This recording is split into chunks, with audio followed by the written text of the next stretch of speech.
یہ جو اخروال کے لوگ تھے انہوں نے فائرنگ کر دی اور زیادہ لوگ سنی خیل سے جان بحق ہوئے ہیں. تفصیلات یہ بھی ہیں کہ فروری میں بھی ان کے درمیان زیادہ معاملہ جو ہے وہ گرم ہوا تھا, یہ وقتاً فوقتاً یہ مطلب وقتاً فوقتاً ماحول خراب ہوتا رہا, جرگے ہوئے, کوئی مطلب حل نہیں نکل رہا تھا, کوئی حل نہیں نکل رہا تھا. حضرت خان محمد صاحب اسی حوالے سے ہم بات کریں گے. ہمارے ساتھ لائن پر موجود ہیں علی عظیم آفریدی جو کہ قانون دان ہیں در آدم خیل سے. السلام علیکم سر, کیا آپ مجھے سن سکتے ہیں؟ وعلیکم السلام, تھینک یو.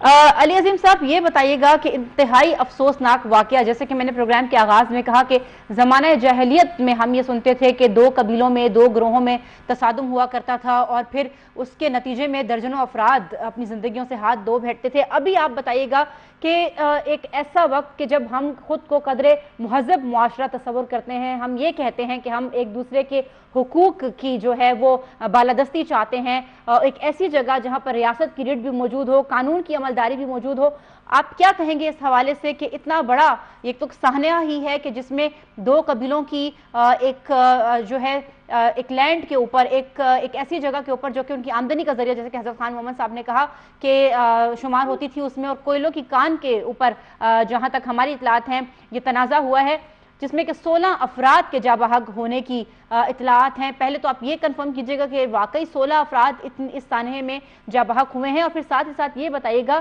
کہ قانون کی عملداری اس سارے معاملے میں آپ کو کہاں دکھ رہی ہے؟ دیکھیں, اس بات میں تو کوئی دو رائے نہیں ہے کہ کسی چونٹی کو بھی قصداً قتل کرنا بہت ہی غلط ہے. یہاں تو انسانوں کی جانیں انوالوڈ ہے.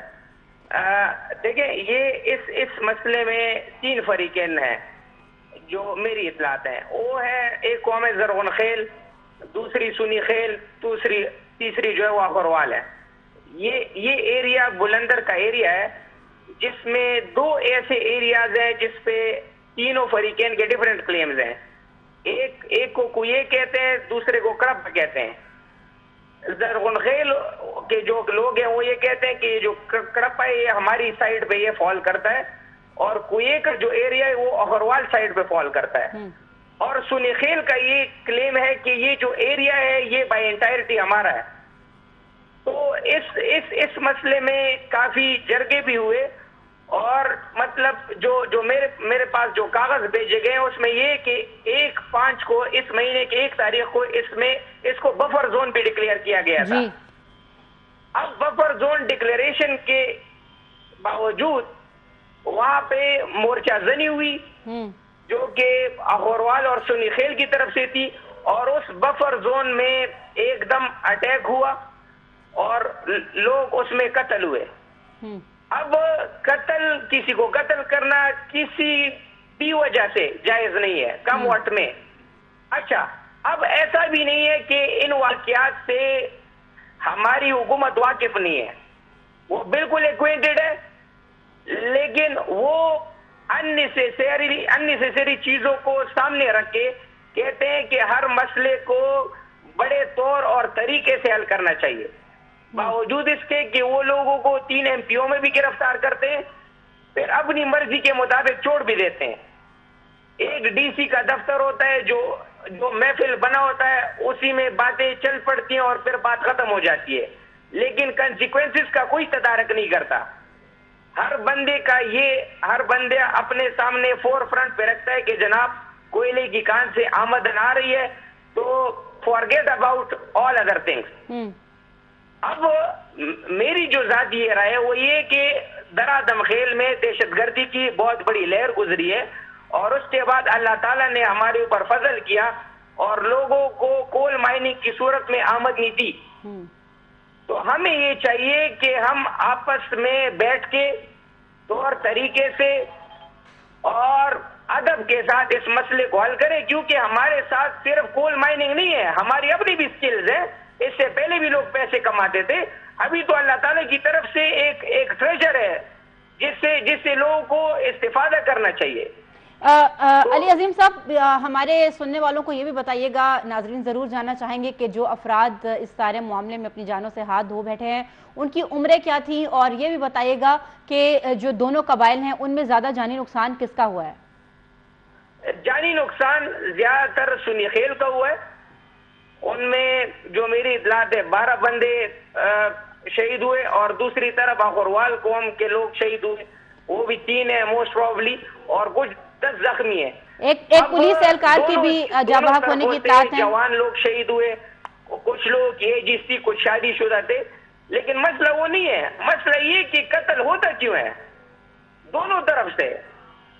یہاں ایک سوال یہ بھی ہے کسی طریقے سے علی عظیم صاحب، ایک سوال یہ بھی ہے کہ جیسے کہ میں نے آغاز میں یہی بتایا اور یہی کہا، ابھی بھی میرا یہی موقف ہے کہ ایک ایسا علاقہ جہاں پر ریاست کی رٹ ہے، جہاں پر قانون موجود ہے، تو کیا اس طرح کے جو تنازعات ہیں جو کہ خدا نخواستہ جن کے نتائج اتنے بھیانک اور اتنے خونریز نکل سکتے ہیں، تو کیا وہاں پر بھی ابھی بھی یہی کانسیپٹ ہے کہ جرگہ ہی مسئلے کو حل کرے گا؟ کیونکہ جو اطلاعات ہمارے پاس ہیں اس میں ہمیں یہ بھی پتہ چلا ہے کہ فوج کی جانب سے بھی کچھ مصالحت کی کوشش کی گئی تھی، اور یہ بھی ہمیں پتہ چلا ہے کہ جو کمشنر ہیں کوہاٹ کے، ان کی طرف سے بھی کچھ جو ہے اس معاملے کو سورٹ آؤٹ کرنے کی، اس مسئلے کو سورٹ آؤٹ کرنے کی کچھ کوششیں کی جا رہی تھی پولیس کی جانب سے، تو اس پر تھوڑی سی روشنی ڈالیے گا۔ دیکھیں مصالحت کا جس طرح میں نے پہلے کہا کہ اسی مہینے کی 1 تاریخ پہ ایک ایگریمنٹ لکھا گیا ہے، اس پہ تمام فریقین کے دستخط موجود ہیں اور اس کو بفر زون ڈکلیئر کیا گیا تھا اور مصالحت چلتی آ رہی ہے۔ اب درمیان میں ایک ایسی سچویشن آ گئی جس میں دونوں فریقین نے ایک دوسرے کی طرف ہاتھ بڑھانا شروع کیا اور اس کے نتیجے میں لوگ قتل ہوئے۔ مسئلہ یہ نہیں ہے کہ کسی نے مصالحت کی کوشش نہیں کی، یہ مسئلہ چلتا آ رہا ہے کافی عرصے سے، اور ابھی بھی جو مجھے اطلاعات آئی ہیں جو خوشائند ہے کہ 7 دن کے لیے جو ہم اس کو کہتے ہیں تیگا، مطلب کہ امن کا پیغام پہنچایا گیا ہے کہ کوئی فریق دوسرے کو کچھ نہیں کہے گا۔ تو کیا موقف اس حوالے سے کیا موقف سامنے آیا ہے دونوں قبیلوں کا؟ اس حوالے سے کیا موقف دونوں قبیلوں کا سامنے آیا ہے؟ ابھی 7 دن کے لیے کوئی بھی شخص انٹرفیئر نہیں کرے گا اور اس کے بعد لوگ بیٹھیں گے۔ اب چار اقوام ہے جو شیراکی پر مشتمل ہے، بستی خیل ہے، تور شبر ہے اور زواکی ہے، ان کے مشران نے یہ ڈیسائیڈ کیا ہے کہ ہم اس مسئلے کے حل کے لیے کوئی قدم بڑھائیں گے۔ تو میری دعا ہے کہ اللہ کرے کہ یہ مسئلہ حل ہو جائے، اور میری جو ایڈوائس ہوگی وہ سب کے لیے یہی ہوگی کہ مشترکہ طور پہ اس ٹریجر سے، اس خزانے سے سارے فائدہ اٹھائیں اور کچھ لوگ درگزر کریں اور کچھ لوگ ہاتھ آگے بڑھائیں اور اس مسئلے کو امن کی طرف لے کر جائیں۔ آپ نے کہا کہ اس مسئلے کو امن کی طرف لے کے جائیں، لیکن یہ بھی بتائیے گا ہماری نالج کے لیے کہ اس سارے واقعے کے بعد کیا کوئی مقدمات درج ہوئے ہیں، کوئی FIR کٹی ہے، یا پھر یہ آگے کا معاملہ بھی جو ہے وہ جرگے کے ذریعے ہی سلجھایا جائے گا؟ دیکھیں ہماری جو پولیس اسٹیشنز ہے درادم خیل کی، اس میں یہ ہوتا ہے کہ عمومی طور پر جو دیکھا جاتا ہے FIR تو ویسے ڈائریکٹ ہونی چاہیے، لیکن وہاں پہ انکوائری ہوتی ہے اور اس کے بعد وہ لوگ FIR کی طرف بڑھ جاتے ہیں، لیکن لازمی بات ہے FIR تو ہونی ہے کیونکہ وہاں پہ لا پریویلنٹ ہے اور ایسا نہیں ہوگا کہ کوئی FIR نہیں ہوگی، but let's hope for the best کہ آگے تیگا رکھنے کے بعد کس حد تک ہم پہنچتے ہیں۔ بالکل بہتری کی ہم امید کر سکتے ہیں، لیکن علی عظیم صاحب تھوڑا سا یہ بھی ہمیں ضرور آپ بتائیے گا، کیونکہ آپ نے کہا کہ یہ ایک ایسی جگہ ہے جہاں پر جرگے کے ذریعے مسائل کو حل کیا جاتا ہے، تو کیا ماضی میں بھی اتنی بڑی تعداد میں کسی خون ریزی کی مثال اس قبیلے سے ملتی ہے یا اس علاقے سے ملتی ہے زمینی تنازع پہ؟ ہمارا جو ایریا ہے یہ پرامن ایریا ہے، ایسا نہیں ہے کہ it is known for killings۔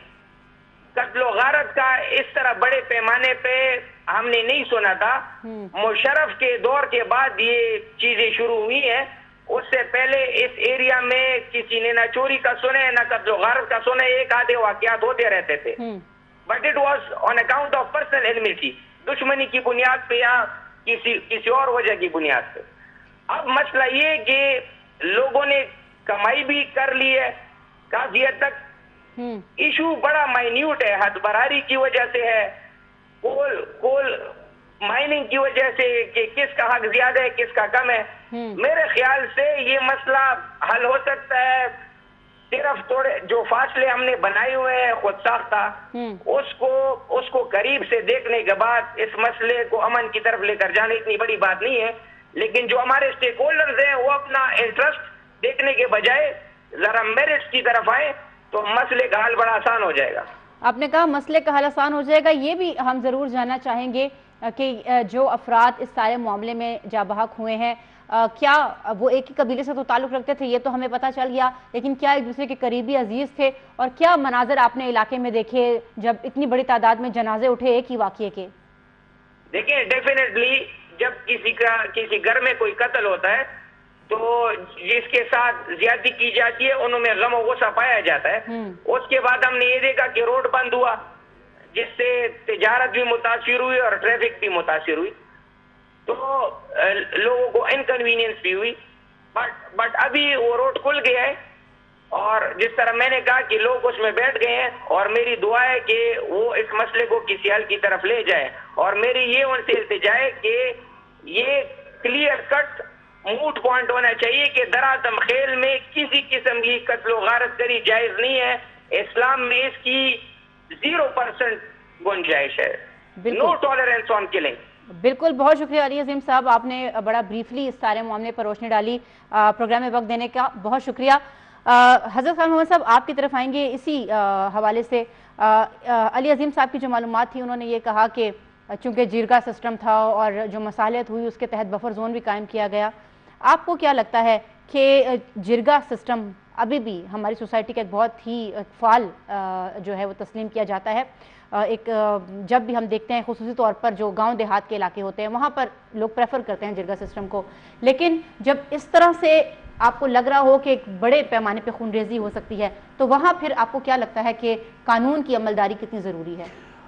قانون کی آپ نے بات کی، لیکن میں آپ کو کہ یہ کیونکہ یہ نیم قبائلی علاقے ہیں، یہاں جرگے کے ذریعے سے تمام مسائل حل کیے جاتے ہیں. اب بھی یہ باقی جو اس نے علی عظیم افریدی نے بتایا کہ 4 قبیلوں کے لوگوں نے مل کر مطلب یہ سیز فائر کیا اور جنگ بندی کی ہے. انہوں نے یہ بھی کہا ہے کہ 7 دنوں کے لیے امن کاتی گا. انہیں امن کے لیے جو معاہدہ ہے وہ امن کا معاہدہ ہو چکا ہے 7 دن کے لیے.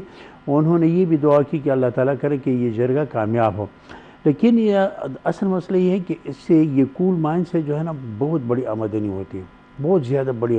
اور یہ جو ایف آر کوہاٹ کا علاقہ ہے درادم خیل میں، اس میں کول مائن یا کوئلے کی جو کان ہے بہت بڑی تعداد میں ہے. یعنی یہ کوئلہ سونا ہوگا ابھی لوگوں کی آمدنی کا بہت بڑا ذریعہ ہے. اس لیے اس پہ یہ بلندر خیل کا علاقہ ہے، پہاڑی علاقہ ہے، اس کی حد براری پہ تنازع ہوا ہے اور ابھی ہو سکتا ہے کہ یہ مسئلہ حل ہو. لیکن عدالتی فیصلوں سے یہ مسئلہ حل نہیں ہوتا. اگر عدالت فیصلے بھی کر لے تب بھی اس پر عمل درآمد ممکن نہیں. لیکن یہاں پولیس بھی نہیں ہے، پولیس بھی اتنی ایکٹیو نہیں ہے، اتنی بڑی تعداد نہیں ہے پولیس کی کہ وہ یہ علاقے کو کنٹرول کرے جب تک سیکورٹی فورسز کی مداخلت نہ ہو. سیکورٹی فورسز کی مداخلت سے یہ جنگ سیز فائر بھی ہوا ہے اور مطلب اس پہ حالات پہ قابو پا لیا گیا.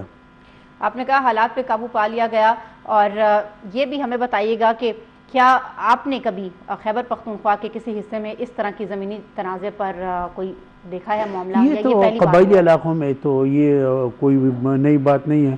قبائلی علاقوں میں اس طرح شمالی وزیرستان، جنوبی وزیرستان، مومان باز اور یہ سارے علاقوں میں سب سے زیادہ بڑی لڑائی جو ہے نا وہ شمالی وزیرستان میں وہ پہاڑوں پہ ہوئی ہے. اسی طرح جنوبی وزیرستان میں قبائلی علاقوں میں یہ تو یعنی یہ ایک عام روش ہے جو کہ وہاں پر اپنائی جاتی ہے.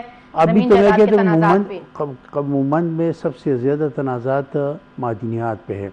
وہاں نیپرائٹ ہے، کرومائٹ ہے، کاپر ہے، مختلف چیزیں ہیں، معدنیات ہیں. وہ آپ کو ایک گاڑی کی قیمت 25 کروڑ روپے بنتی ہے. اگر نیپرائٹ آپ سے نکالیں تو 25 کروڑ، اس طرح بھی 30 کروڑ 70 کروڑ تک بھی. تو لوگ یہ معدنیات پہ لڑائی یہاں معدنیات پر لڑائی ہوتی ہے. ہمارے ساتھ لائن پر فدا عدیل صاحب موجود ہیں جو کہ پشاور کے سینئر صحافی اور تجزیہ کار ہیں. السلام علیکم فدا صاحب. فدا صاحب آپ مجھے سن سکتے ہیں؟ فدا صاحب آپ اگر سن سکتے ہیں مجھے تو. فدا صاحب ہمارے ساتھ لائن پر تو ہیں لیکن وہ شاید ہمیں ابھی آواز ان کی جو ہے وہ ایک ٹیکنیکل مسئلے کی وجہ سے ہمارے ناظرین کو ان کی نہیں آ رہی ہے.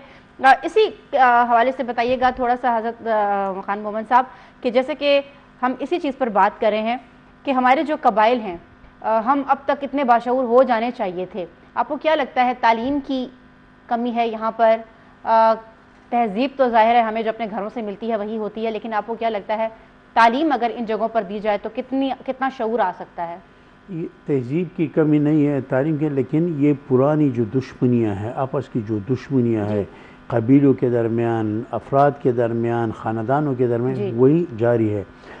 پولیس کی عملداری, مطلب پولیس کا نظام مرجر کے بعد بھی کچھ چینجنگ نہیں, تبدیلی نہیں آئی, وہی پرانی.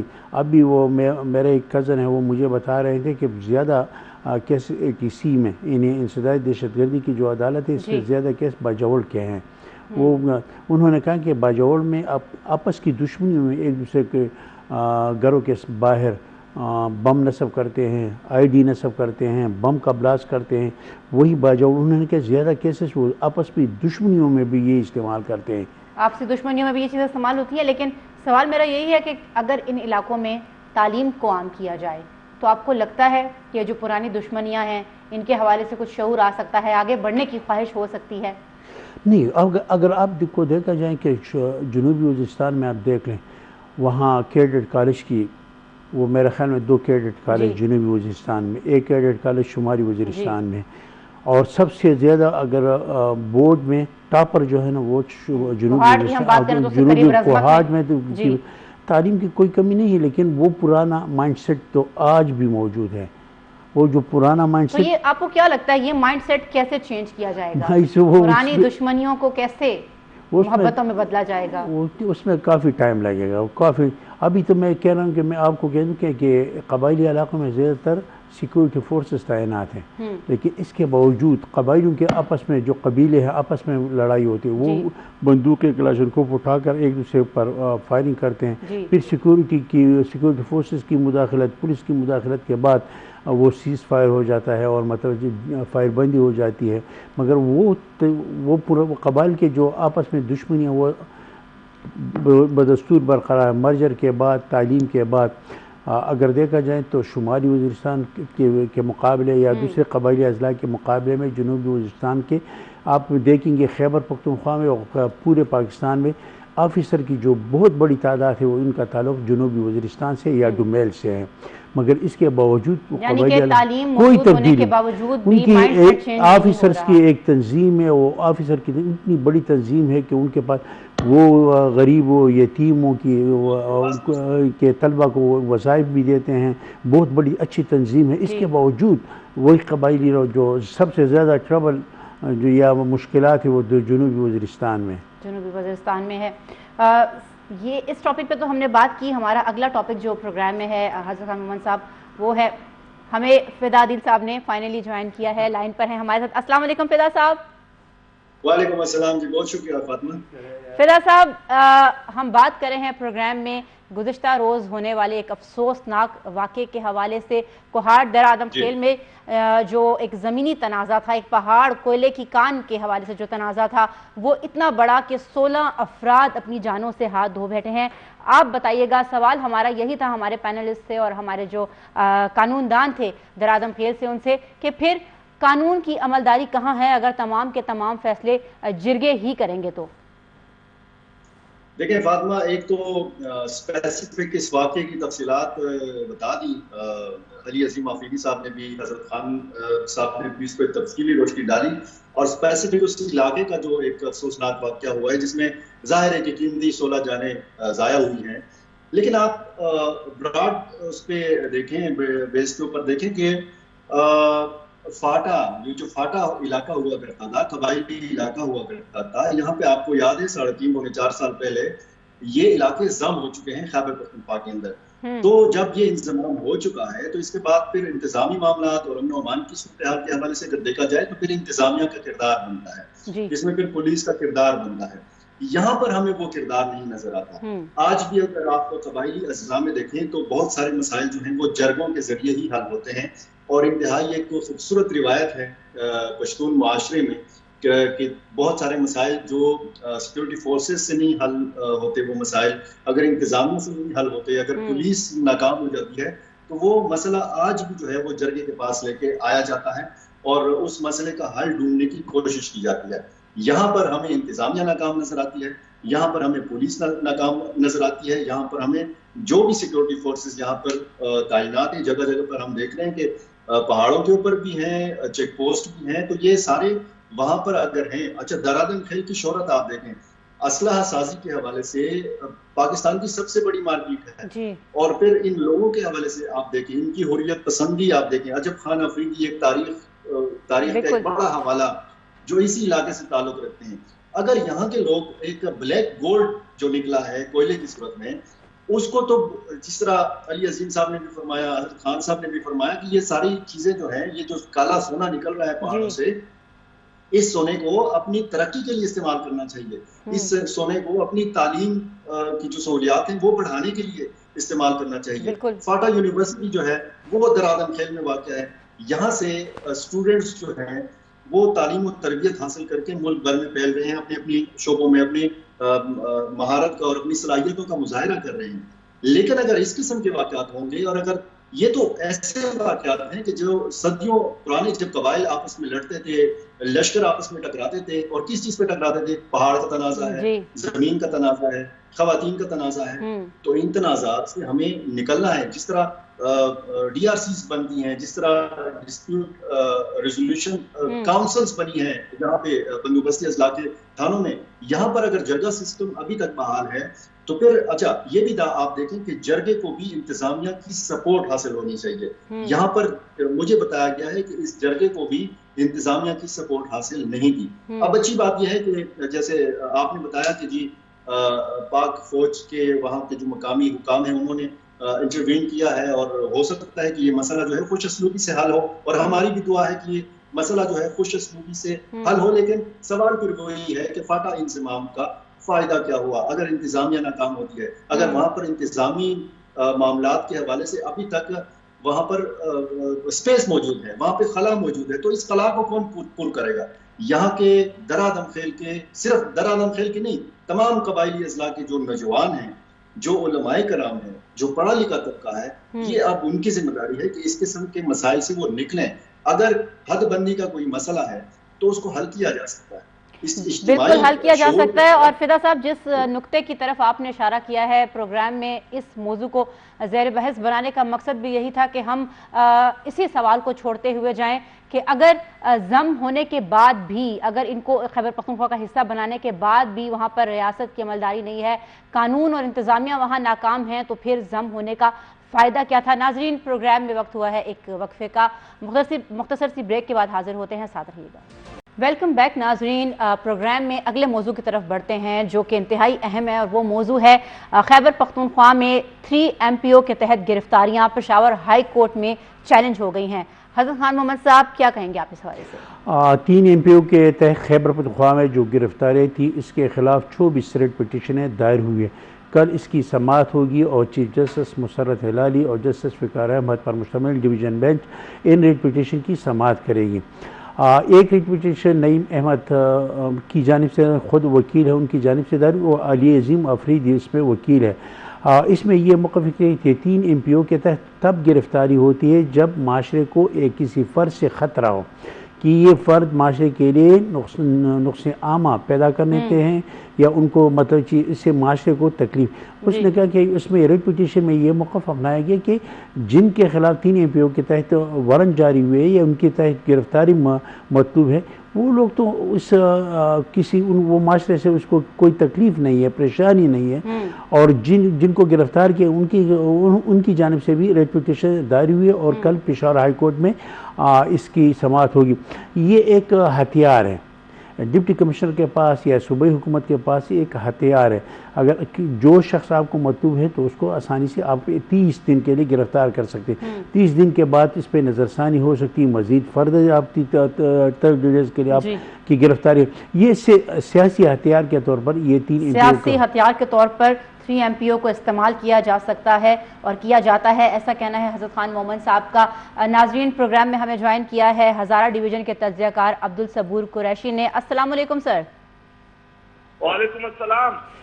سر بتائیے گا کہ کیا واقعی جو 3 MPO ہے اس کے تحت جو گرفتاریاں ہوتی ہیں وہ ایک ہتھیار ہیں سیاسی، اور معاشرے میں بگاڑ پیدا کرنے والوں کے خلاف اس کو استعمال کیا جاتا ہے.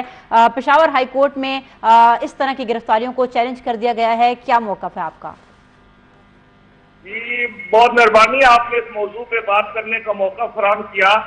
میں یہ سمجھتا ہوں کہ بڑا انفارچونیٹ ہے ہماری پولیٹیکل پارٹیز میں کہ جتنے بھی ہماری سیاسی قائدین ہیں وہ اپنے ورکروں کو ایجوکیٹ ہی نہیں کرتے کہ احتجاج جو ہر پولیٹیکل پارٹی کا ایک بنیادی حق ہے اس کو کس طرح استعمال کیا جائے, اس میں کس طرح مورل اور قومی املاک کو نقصان سے بچایا جائے.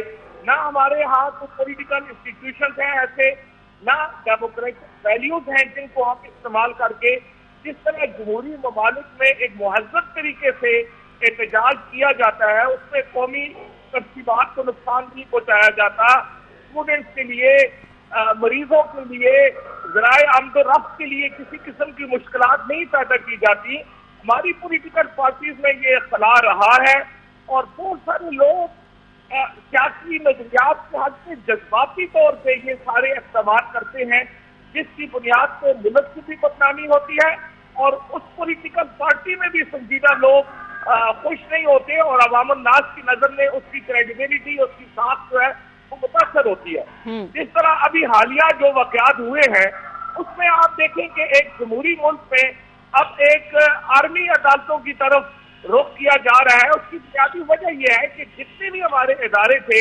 انہوں نے اپنے حدود و قیود کو کراس کیا جس کی بنیاد پہ ہمارے اداروں کو الٹرنیٹ آپشن پہ جانا پڑا. تو ضرورت اس عمل کی ہے کہ سیاسی قائدین خواہ وہ پیپلز پارٹی سے ہیں, مسلم لیگ نون سے ہیں یا تحریک انصاف سے ہیں, ان کو چاہیے تو اپنے ورکروں کو ایجوکیٹ کریں, ان کو سمجھائیں اور ان کو یہ بتائیں کہ تشدد جو ہے وہ کبھی بھی کسی احتجاج کا ذریعہ نہیں رہا ہے. ایک پازیٹیو طریقے سے, مثبت طریقے سے قومی ساکھ کو بحال رکھتے ہوئے اگر احتجاج کیا جائے یہی جمہوریت کا حسن ہے اور اسی طرح پولیٹیکل پارٹی جو ہے ان کی عزت میں اضافہ ہوتا ہے. یہی جمہوریت کا حسن ہے. اسی ٹاپک پہ ہم لیں گے فدا عدیل صاحب کو. فدا صاحب اگر آپ مجھے سن سکتے ہیں تو بتائیے گا کہ صوبے میں جو 3 MPO کے تحت گرفتاریاں پشاور ہائی کورٹ میں چیلنج ہوئی ہیں, آپ کا اس کے حوالے سے کیا کہنا ہے اور کیا وجہ ہے کہ ہمارے ملک میں جب احتجاج ہوتے ہیں وہ پرتشدد ہوتے ہیں, پرامن نہیں رہ سکتے؟ فاطمہ دیکھیں, یہ جتنے بھی لوگ گرفتار ہوئے ہیں بہت معصوم لوگ ہیں, ان کو فوری طور پر رہائی ملنی چاہیے. انہوں نے کیا مطلب آپ پاکستان تحریک انصاف کی قیادت سے بھی اگر پوچھ لیں تو یہ تو تحریک انصاف کے کارکن تھے ہی نہیں, یہ تو شرپسند تھے. لیکن تحریک انصاف کی جانب سے تو یہ کہا گیا ہے کہ جن لوگوں کی گرفتاریاں عمل میں آئیں ان کی قانونی پیروی تحریک انصاف کرے گی. کچھ ایسی خبر بھی سننے میں آئی ہے. نہیں دیکھیں, جو زخمی ہوئے ہیں, جو شہید ہوئے ہیں ان سارے واقعات میں, وہ سارے تو تحریک انصاف کے کارکن ہیں, ٹھیک ہے. اور جو اب گرفتار ہوئے ہیں وہ ظاہر ہے کہ کچھ تو اس میں تحریک انصاف کے کارکن بھی ان کے ہاتھ لگے ہوں گے. وہ جو ہاتھ ان کو لگے ہیں وہ بیچارے معصوم ہیں, وہ بے گناہ ہیں. لیکن جو زیادہ گراؤ جلاؤ کیا ہے, جو توڑ پھوڑ کی ہے, وہ شرپسند عناصر نہیں کیا جن کا تحریک انصاف سے کوئی تعلق نہیں ہے. تو اول تو سب سے مطلب جو پرزور ایک مطالبہ ہے کہ ان کو فوری طور پر رہائی ملنی چاہیے ان معصوم لوگوں کو.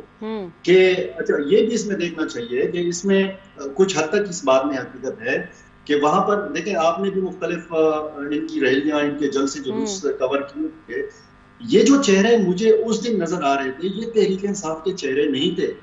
یہ تحریک انصاف اگر آپ کا لاکھ اختلاف ان سے ہو سکتا ہے, ان کے طرز تکلم سے, ان کے طرز عمل سے لاکھ اختلاف ہو سکتا ہے, عمران خان کی سیاست کے انداز سے آپ کو اختلاف ہو سکتا ہے, لیکن اس میں آپ دیکھیں کہ تحریک انصاف کا ایک کارکن جو ہے وہ پڑھا لکھا کارکن بھی ہے. وہ سوشل میڈیا پہ جو ایک گالی بریگیڈ ہے. لیکن فدا صاحب سوال تو یہ بھی ہے کہ ظاہر ہے آپ نے ان تمام پروٹیسٹ کو کور کیا, میں نے کور کیا, وہ پڑھا لکھا چہرہ ہمیں نظر نہیں آیا. وہی میں کہہ رہا ہوں, وہی میں عرض کر رہا ہوں کہ وہ پڑھا لکھا چہرہ نہیں نظر آیا. ہمیں ڈنڈا بردار نوجوان لڑکے نظر آئے, نوعمر بچے نظر آئے. ان میں زیادہ تر یہ بھی کہا گیا کہ جی وہ جو کباڑ اکٹھا کرنے والے, وہ جو چوک چوراہوں پہ بھیک مانگنے والے بچے ہیں وہ بھی اس دن آ گئے تھے, تماشا انہوں نے لگا دیا تھا. اچھا ان کے سامنے جو بھی چیز آتی وہ اس کو مطلب توڑ پھوڑ کے رکھ دیتے, وہ اس کو جلا کے کھڈیر میں تبدیل کر دیتے. تو اچھا اس دن آپ کو پڑھا لکھا چہرہ اس لیے بھی نہیں نظر آیا کہ اس دن کوئی قیادت نہیں تھی. یعنی پہلے دن جب 3 بجے کے بعد ہم نے دیکھا کہ قیادت تو خیبر پختونخوا کی 9 مئی سے اب تک کہیں نظر نہیں آ رہی, وہ تو ایک الگ ہی بحث ہے. مقامی قیادت بھی نہیں نظر آئی. جو جس دن گرفتاری ہوئی عمران خان صاحب کی اور اس کے فوراً بعد ہم نے لوگوں کو دیکھا, جذباتی نوجوان تھے, جذباتی پی ٹی آئی کا کارکن نکلا, اس میں سنجیدہ کارکن بھی تھا, اس میں پڑھا لکھا نوجوان بھی تھا, اس میں لوکل قیادت بھی تھوڑی تھوڑی ہمیں نظر آئی. جو سابق ایم پی اے, سابق جو کابینہ کے ارکان تھے وہ بھی کچھ نظر آئے.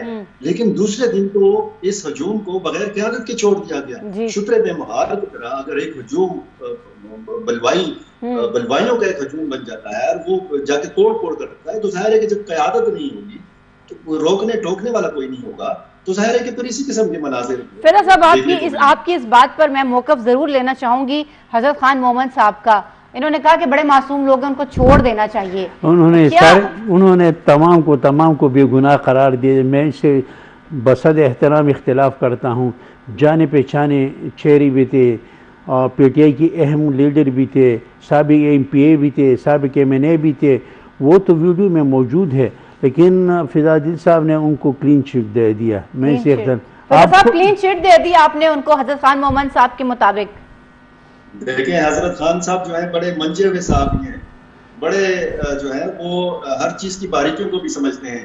وہ میرا خیال ہے طنز کو بھی سمجھتے ہیں, اور جو حقیقی بات ہوتی ہے اس میں اور جو طنز ہوتا ہے اس میں فرق بھی سمجھتے ہیں. وہ بتا رہے کہ وہ طنزیہ کہہ رہے تھے کہ بڑے معصوم لوگ ہیں, سب کو فوراً چھوڑ دینا چاہیے, لیکن یہ بھی کہہ رہے تھے کہ وہ پی ٹی آئی کے لوگ نہیں تھے. تو پھر یہ نامعلوم افراد کون تھے؟ نہیں, ایک چیز میں آپ کو بتا دوں فضا دل کی, اس بات سے میں اتفاق کرتا ہوں کہ ایسے پرتشدد مظاہروں میں ایسے شرپسند بھی داخل ہوتے ہیں, شامل ہوتے ہیں, وہ لوٹ مار کرتے ہیں, وہ ان مظاہروں سے فائدہ اٹھاتے ہیں. جب محترمہ بے نظیر بھٹو کو شہید کیا گیا تو اس وقت بھی اسی طرح واقعات ہوئے تھے, لوگ شامل ہوئے تھے. میں آپ کو بتا دوں کہ ایک گرین مارکیٹ کے سامنے موبائل کی مارکیٹ ہے, وہاں لوگوں نے کوشش کی, یہ جو شرپسند اوپر مسلح افراد بیٹھے تھے, جب ان کو مسلح افراد کو دیکھا تو وہ بھاگ گئے. اس طرح پرتشدد مظاہرین جو لوٹ مار کرنے والے, ان کو مظاہروں سے کوئی لینا دینا نہیں. وہ کوشش کرتے ہیں کہ ہاتھ میں کچھ آ جائے.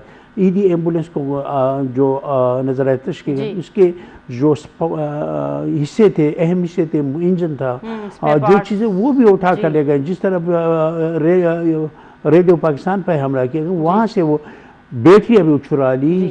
ریڈیو پاکستان بھی ہمارے آج کے موضوع میں شامل ہے.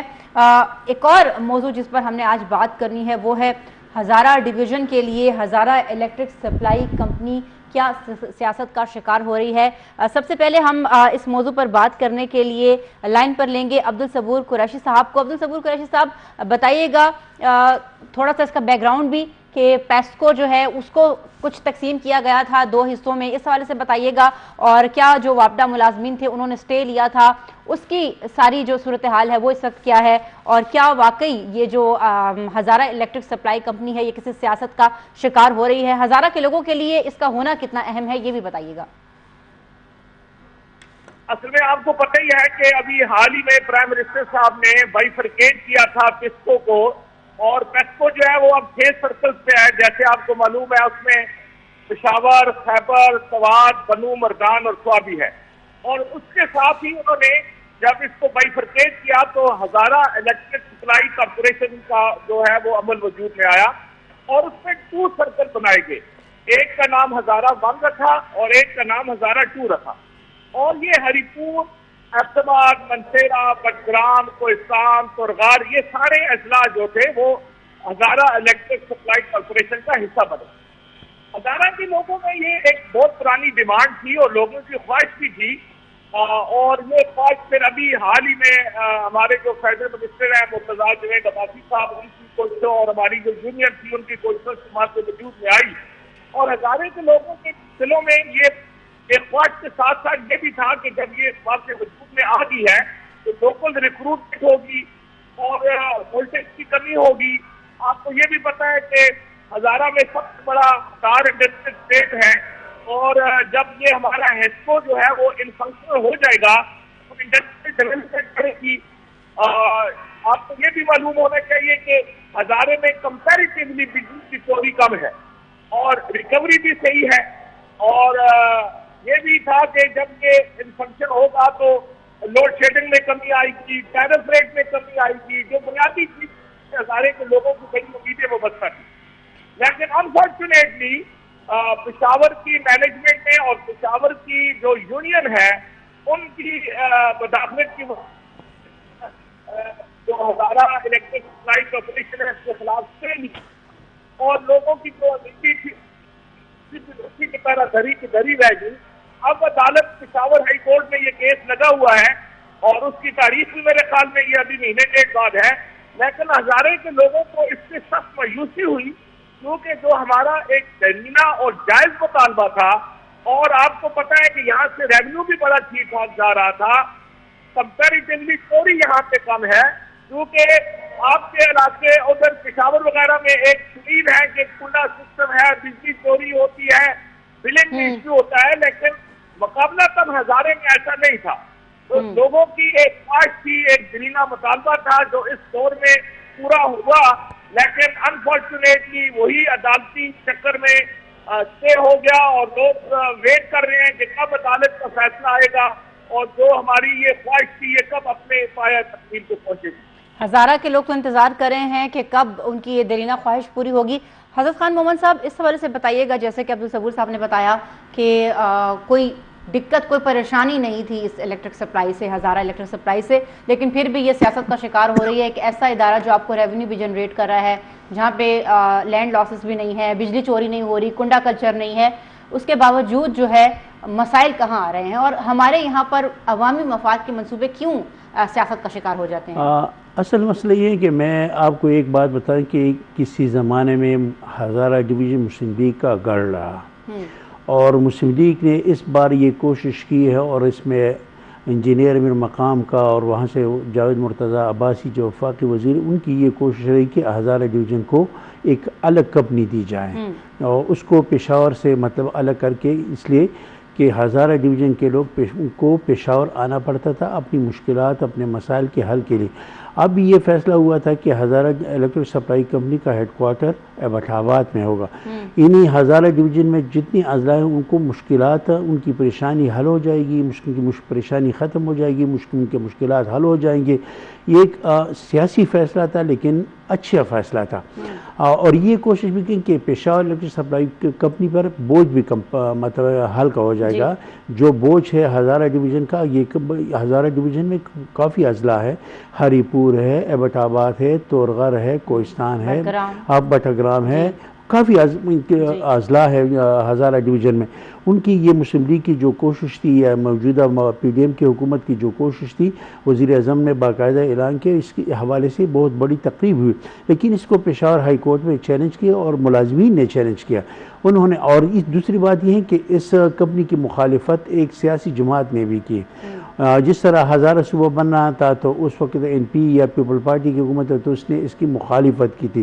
اب بھی جو یہ ہزارہ الیکٹرک سپلائی اس کی مخالفت کی ہے کہ ہزارہ الیکٹرک سپلائی کمپنی نہیں بننی چاہیے.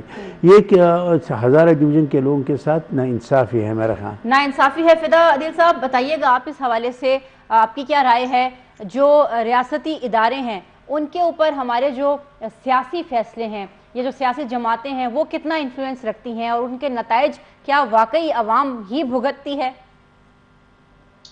جی فاطمہ، ایسا ہی ہے. اب جیسے یہاں پر بہت سارے مسائل ہزارہ ڈویژن کے حوالے سے گزرے ہیں، سیاسی مسائل وہ بن گئے تھے چونکہ وہاں کے لوگوں کی اپنی ایک سوچ ہے، وہاں کے جو سیاسی کارکن ہیں ان کی اپنی ایک سوچ ہے.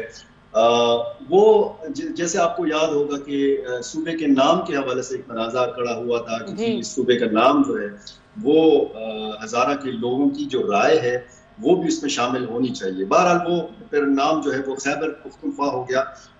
اس کے بعد پھر ہم نے پھر یہ بھی دیکھا تھا کہ صوبہ ہزارہ تحریک چلی تھی، اس میں بھی بہت زیادہ پھر فائرنگ کا ایک واقعہ آپ سے سناپ ہوا تھا، اس میں پھر لوگ شہید بھی ہوئے تھے اور بہت زیادہ جدوجہد کی اس حوالے سے. اب یہ جو مسئلہ ہے ہزارہ الیکٹرک سپلائی کمپنی کا، تو یہ مسئلہ بھی سیاسی بنتا جا رہا ہے اور یہ مسئلہ بھی جو ہے عبدالصبور قریشی صاحب زیادہ اس پہ بہتر انداز میں روشنی ڈال سکیں گے کہ یہ مسئلہ بھی اسی طرح کے مسائل کی طرح ایک بڑا مسئلہ بن سکتا ہے. کیونکہ اس کو دیکھیں لوگوں کا ایک مطالبہ ہے, جیسے اب وہ کہتے ہیں کہ جی ہمارا یہ حق ہے کہ ہزارہ الیکٹرک سپلائی کارپوریشن ہونا چاہیے. یہ کمپنی اگر ہونی ہے اور اس کی اگر منظوری دی گئی ہے تو پھر اس کو پھر فعال بھی ہونا چاہیے. اگر اس میں کوئی عدالتی کیس ہے تو اس کا بھی حل نکالا جا سکتا ہے.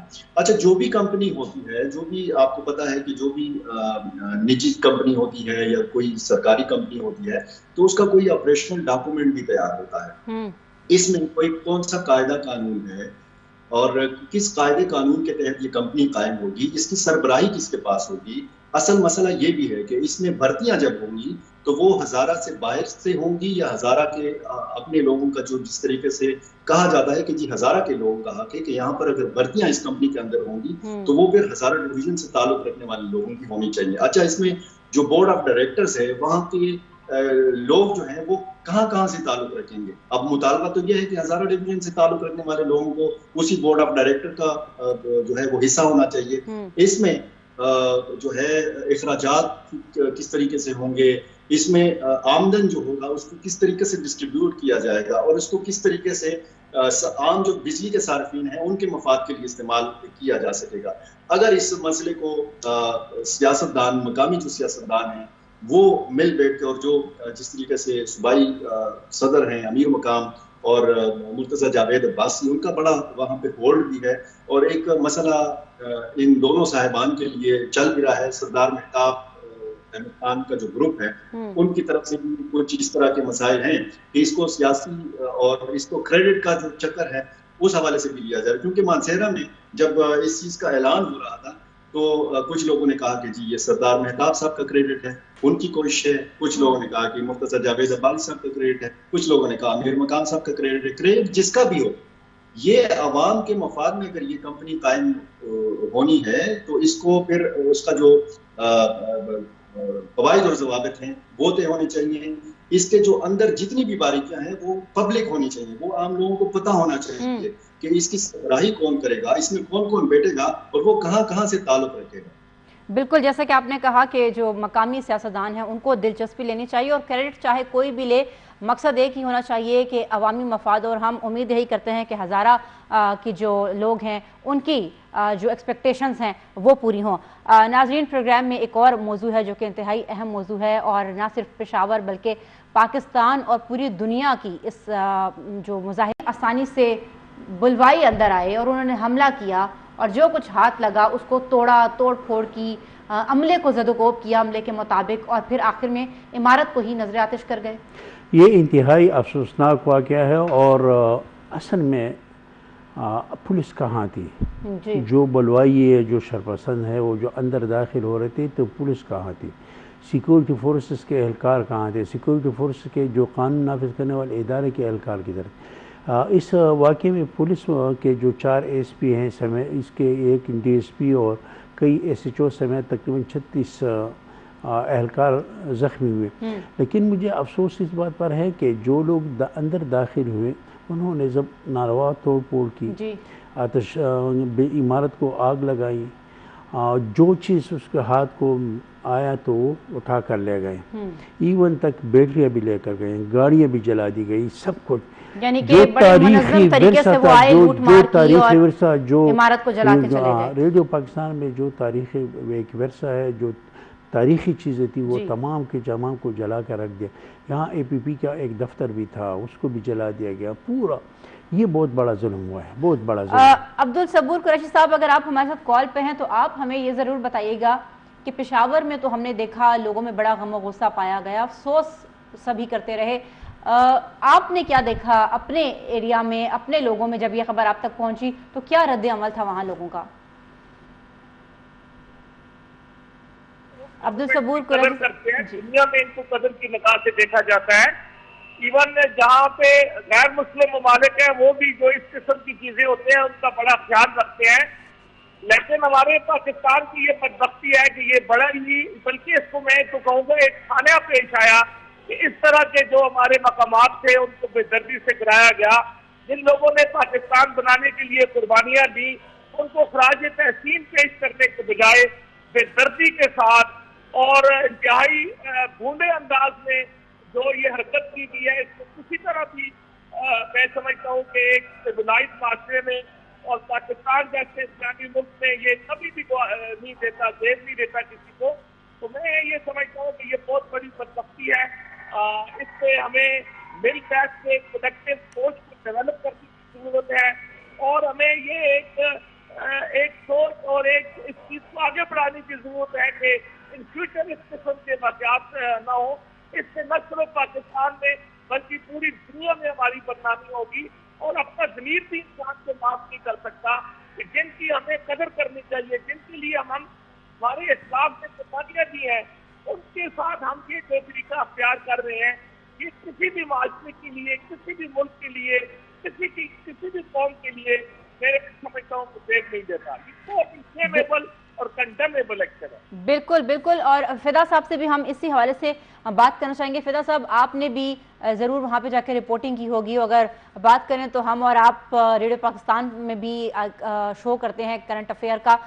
آپ کو کیا لگتا ہے، کیا پہلے تو یہ بتائیے کیا جذبات تھے جب ریڈیو پاکستان کی اس عمارت کو آپ نے جلتے ہوا دیکھا جہاں پر جا کے ہم شوز کرتے ہیں بیٹھ کے؟ کیونکہ میں نے جب اپنی آنکھوں کے سامنے اس عمارت کو نظر آتش ہوتے ہوئے، شعلے بلند ہوتے ہوئے آگ کے دیکھے تو یقین جانے دے خون کے آنسو رو رہا تھا کہ بھئی کل تو میں یہاں پہ پروگرام کر کے گئی، پتہ نہیں، یہ بھی ذہن میں وہم آ رہے تھے کہ دوبارہ کبھی اس عمارت کے اندر داخل ہونے کا موقع ملے گا یا نہیں ملے گا. تو اپنے پہلے تو آپ بتائیے کیا جذبات تھے، اور پھر یہ بھی بتائیے گا کہ جو مظاہرین تھے جنہوں نے جو عملہ ہے ان کے مطابق، وہاں پہ جو انتظامیہ موجود تھی ان کے مطابق قرآن شریف کے واسطے دینے کے باوجود وہ وہاں سے نہیں نکل رہے تھے، تو ان مظاہرین کو کیا ملا یہ سب کچھ کر کے؟ اپنی رائے دیجیے گا. دیکھیں، میرا یہ خیال ہے، ایک تو جذبات کے حوالے سے میں بات کروں کہ جس طرح آپ خدا نخواستہ آپ کے گھر کو آگ لگتی ہے اور اس وقت جب آپ کے جذبات ہوتے ہیں تو اس طرح کے جذبات تھے. کیونکہ تقریباً 13-14 سال سے میں ریڈیو جا رہا ہوں، ریڈیو میں پروگرام کر رہا ہوں، اور وہاں پر یہ جب میں گیا تو وہاں پہ ایک اطمینان بھی ہوا، خوشی بھی ہوئی کہ جو جہاں پہ ہم پروگرام کرتے ہیں، جہاں پہ وہ اسٹوڈیو کا ایریا ہے وہ محفوظ تھا، اور وہ اس میں پھر اسٹاف کا بھی کمال تھا، وہاں کے انجینئرز کا بھی کمال تھا، اور یہ بھی ان کا کمال تھا کہ فوری طور پر جو ہے اس آواز کو دوبارہ بحال بھی کر دیا گیا، ریڈیو کی آواز کو بند نہیں کیا جا سکا. اب یہ سوال جو آپ نے کیا ہے کہ تحریک انصاف کے کارکنوں کو کیا ملا یہ سب کر کے، اصل میں جنہوں نے بھی کیا، چاہے وہ تحریک انصاف کے کارکن تھے یا تحریک انصاف کے کارکن نہیں تھے، انہوں نے بہت زیادہ بدنامی کا سامان کیا ہے اپنی پارٹی کے لیے. کیونکہ اس قسم آپ دیکھیں کہ جب بھی کوئی دشمن کسی ملک کے اوپر حملہ آور ہوتا ہے تو اس کا سرکاری ٹیلی ویژن اور اس کا سرکاری ریڈیو کی جو عمارتیں ہوتی ہیں سب سے پہلے وہ قبضہ کی جاتی ہیں، اور اس کا مقصد ہوتا ہے، اس کا مقصد یہی ہوتا ہے کہ وہاں سے اعلان کر دیا جائے کہ ہم نے آپ کا شہر، آپ کا صوبہ یا آپ کا ملک جو ہے وہ قبضہ کر لیا ہے.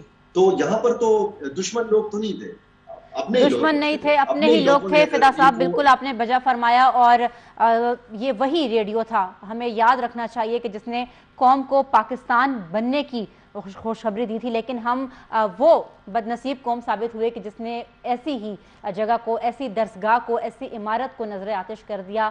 ناظرین کرام، احتجاج پوری دنیا میں شہریوں کا حق ہوا کرتا ہے، آئینی حق ہوا کرتا ہے، لیکن ہم امید یہی کریں گے کہ اگر مستقبل میں کسی احتجاج کی اس قوم کو ضرورت پڑے تو وہ پرتشدد نہ ہو بلکہ پرامن ہو.